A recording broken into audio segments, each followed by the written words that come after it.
Manon Aubry, vous êtes, comme le disait mon confrère Paul Bonjour. Satis, eurodéputé La France Insoumise. Vous êtes en direct de Valence, où se tiennent les amphis de La France Insoumise. À 10h30 ce matin, le président reçoit le nouveau Front Populaire pour des consultations en vue de nommer un Premier ministre. Pourquoi le nouveau Front Populaire se rend à ces consultations alors que le président a d'ores et déjà annoncé que Lucie Castet ne serait pas Premier ministre, Première ministre?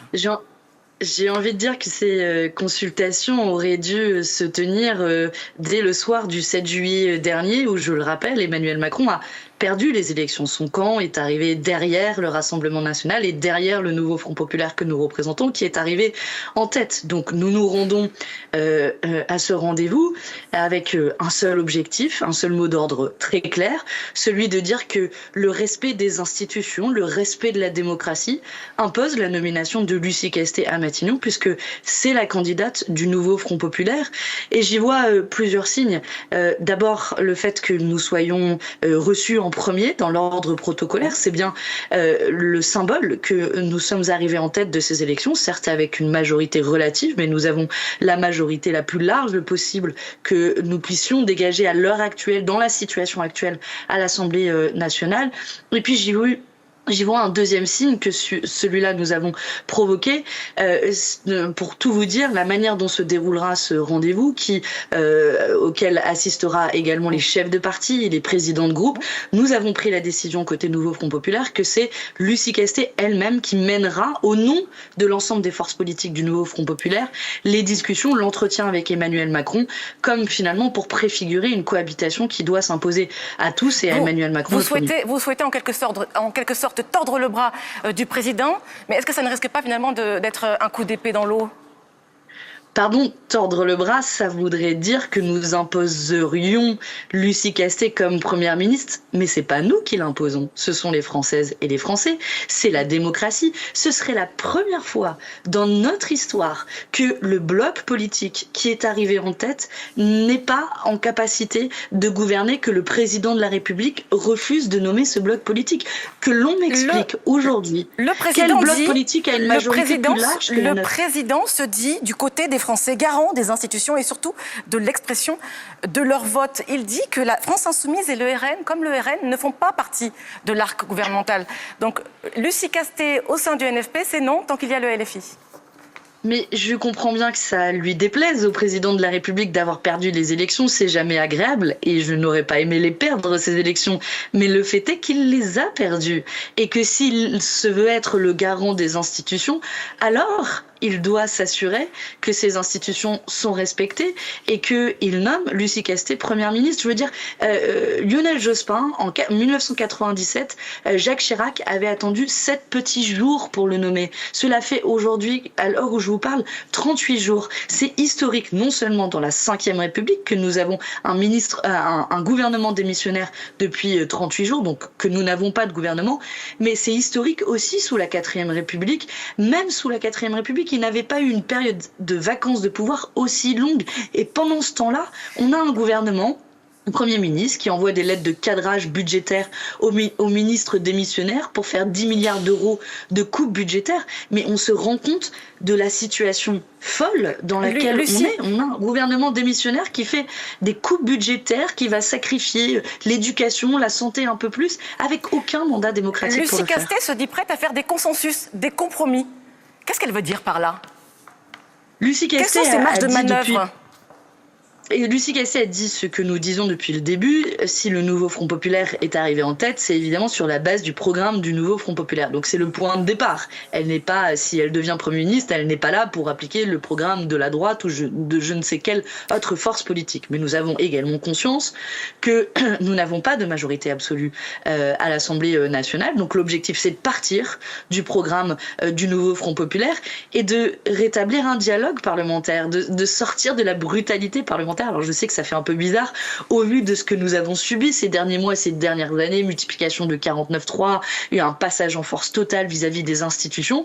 Eh bien, Lucie Castet, elle dit « Je serai là pour abroger la réforme des retraites, pour augmenter le SMIC à 1 600 € net, pour faire en sorte que la rentrée à l'école soit pleinement gratuite, y compris les fournitures scolaires. » Ça, c'est le projet. Je vous ai donné des exemples. Et elle vient à l'Assemblée nationale en débattre avec les autres forces politiques pour faire adopter texte par texte chacune des propositions que je viens de faire. Hier, l'Élysée faisait savoir aux journalistes, avant ces rendez-vous, avant ces consultations, que le président ne souhaite pas voir détricoter, ce sont leurs mots, ces réformes économiques et sociales. Donc vous n'allez, même avec Lucie Castet, si on imagine Première ministre, elle va pouvoir détricoter tout ça comme elle le souhaite. Le SMIC à 1 600 €, augmenter le SMIC à 1 600 €, mettre un terme à la réforme des retraites, remettre l'ISF. Mais de nouveau, la question n'est pas de savoir si ça plaît au président de la République. Je veux dire, la démocratie, ce n'est pas le fait du prince. Ce n'est pas un président de la République depuis sa tour dorée de l'Élysée qui décide tout seul. Mais est-ce qu'il ne va pas falloir faire justement des consensus et des compromis? Est-ce qu'il ne va pas falloir trouver des compromis sur certains de ces sujets? Je vous l'ai dit, s'agissant par exemple de l'abrogation de la réforme des retraites, il y a non seulement une écrasante majorité dans la population française, mais aussi une écrasante majorité à l'Assemblée nationale pour en finir avec cette réforme des retraites qui pousse les Françaises et les Français à travailler 2 ans de plus, à se tuer à la tâche 2 ans de plus. Et donc, je pense que sur la réforme des retraites, ce sera presque une simple formalité. Sur d'autres sujets, j'ai conscience que ce sera plus difficile et je vous l'ai dit, notre objectif n'est pas de brutaliser l'Assemblée nationale et nous travaillerons avec les différentes forces politiques de l'Assemblée nationale. C'est la raison pour laquelle Lucie Castet ainsi que les différents présidents de groupe a envoyé un courrier il y a quelques semaines de cela à l'ensemble des forces politiques de l'Assemblée nationale républicaine pour engager ce dialogue qui est nécessaire et indispensable. Mais si nous allons gouverner, vous êtes prêts à discuter avec la droite républicaine? Ce courrier a été envoyé à l'ensemble des forces politiques républicaines, donc toutes les forces politiques représentées à l'Assemblée nationale, sauf le Rassemblement national, dont nous considérons qu'il ne partage pas un certain nombre de valeurs républicaines minimales. Et donc, ensuite, on engagera un dialogue. Je vous donne des exemples concrets sur la restauration des services publics, sur la fin des déserts médicaux, sur la taxation des dividendes. Oui, je pense qu'il est possible de trouver des majorités à l'Assemblée nationale, mais nous y allons pas. Si nous allons à Matignon, c'est pas pour faire de la figuration. Si nous allons à Matignon, c'est pour gouverner, c'est pour changer la vie des gens. Et j'ai un scoop pour vous, on est prêt. On est prêt. S'il faut faire un budget dans les semaines qui viennent, on est prêt. On l'a sous le coude. S'il faut faire un certain nombre de réformes dans l'éducation, dans la santé, on est prêt. Maintenant, il est temps que le président de la République sorte de sa tour dorée, arrête de penser qu'il est le seul à gouverner le pays, tienne compte enfin des élections qu'il a lui-même souhaitées, lui-même voulues, et qu'il en prenne bonne note, et qu'il nomme Lucie Castet à Matignon. Il n'y a pas d'autre alternative, il n'y a pas d'autre issue à cette crise politique que nous connaissons depuis maintenant bien trop de semaines. Vous avez conscience que le point de blocage, c'est la France insoumise au sein du NFP ? Mais vous savez très bien qu'on va nous dire aujourd'hui c'est la France insoumise, demain c'est les écologistes et à la fin ce sera l'ensemble du nouveau Front populaire. Le nouveau Front populaire, c'est inédit. Il s'est accordé sur un programme ambitieux, un programme de rupture, notamment avec la politique macroniste. La France insoumise pourrait s'écarter pour laisser les gauches accéder à Matignon et au gouvernement, aux fonctions gouvernementales. On nous dit du matin au soir que nous avons une majorité relative qui n'est pas une majorité suffisante. Et puis ensuite, on nous dit « Mais attendez, il faudrait retirer les 72 députés de la France insoumise. » Mais c'est complètement ubuesque, on marche sur la tête. Imaginez, on nous dit que vous n'êtes pas assez nombreux et on va se priver d'une partie du nouveau Front populaire. Vous voyez que ça n'a aucun sens comme raisonnement. Le nouveau Front populaire, il est uni autour d'un projet. C'est pour aller gouverner, c'est pour appliquer ce projet que nous voulons aller à Matignon, mais surtout que les Françaises et les Français en ont décidé. Sinon, qu'est-ce qui va se passer dans 1 an, dans 2 ans, quand il y aura de nouvelles élections législatives, voire en 2027 si ça attend 2027? Qu'est-ce qu'on va dire aux gens?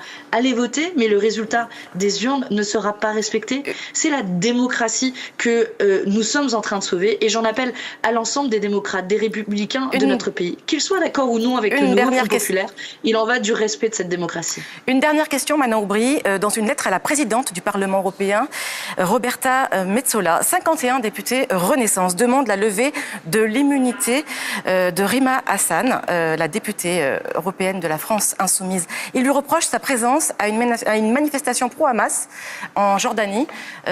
Vous la soutenez, vous, Rima Hassan, dans ce genre de geste qu'elle peut faire, d'aller se rendre dans une manifestation où il y a des panneaux et des messages favorables au Hamas ? Écoutez, nous l'avons dit depuis le début, depuis le 7 octobre, que nous condamnons avec la plus grande fermeté les attaques terroristes du Hamas du 7 octobre. Et je vois dans cette opération de la part des macronistes la suite d'une longue série de harcèlement de Rima Hassan parce que elle a l'outrecuidance de défendre la voix des Palestiniens. Et non, elle ne soutient pas le Hamas. Oui, elle soutient le peuple palestinien face aux horreurs qui sont commises, au massacre qui est commis par le gouvernement israélien.